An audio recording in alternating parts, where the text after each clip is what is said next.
Hello my students of class 7. Today we will talk about the rest portion of chapter 12 and we will start with the topic the preamble. The preamble is an introduction to the constitution. It secures justice, liberty, equality to all the citizens of India and promotes fraternity among the people. It tells us about the source of the constitution, the nature of the state and its main objectives. Clear? Now, our next topic is the source of the constitution. We, the people of India. This is the starting line of the preamble. It implies that the source of the constitution is the people of India. Means what? It means that the constitution is obtained from the people only. It is not imposed on us by any foreign power. Understood? Next topic is the nature of the state. Here we will get some important points like sovereign, socialist, secular, democratic and republic. Now about these important points we will go through one by one. First point, sovereign. Sovereign means having supreme power or authority. It implies that India is an independent country, completely free from foreign bondage. Means what? Means that the Indian government is under their own control only. No outside power has the right to control the government. Next point is the socialist. This term was added to the preamble in 1976 to promote socialism in India. It means to promote equality among all the citizens of India. Next point is the secular. This term was also added to the preamble in 1976. A secular state is a state which is neutral in matters of religion.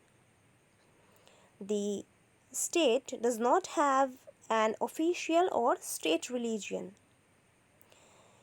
It is not against the religion nor support it. The state is not allowed to enforce any particular religion on people and also not allowed to take away their existing religion. Clear? Now, next topic means next point is democratic.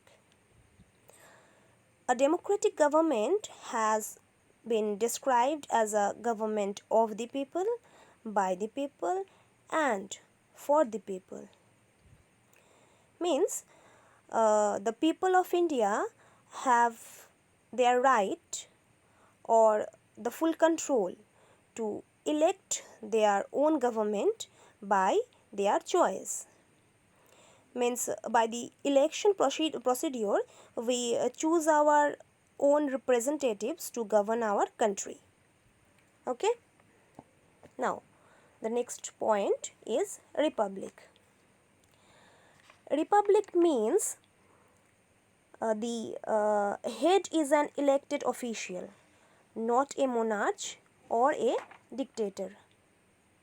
A republic is a form of government where the citizens have the supreme power to choose their representatives by voting procedure. India has an elected head of the state called the president. Our next and final topic of this chapter is the objectives of the Constitution. Justice, liberty, equality, fraternity are the four main objectives of the Constitution. Now let's talk about the first objective, justice. All citizens are equal in the eyes of law. Justice cannot be denied to anybody.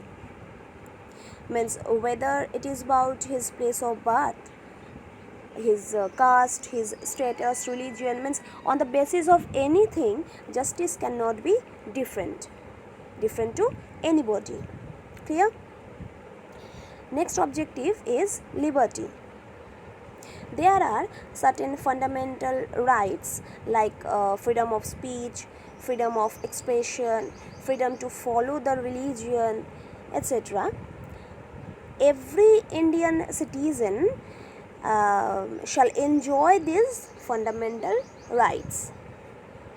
Okay, means they have their right to enjoy these fundamental rights. Our next objective is equality. All citizens are equal before law. The state has not any right to differentiate people on the basis of their place of birth, sex, caste, creed, race, religion or wealth.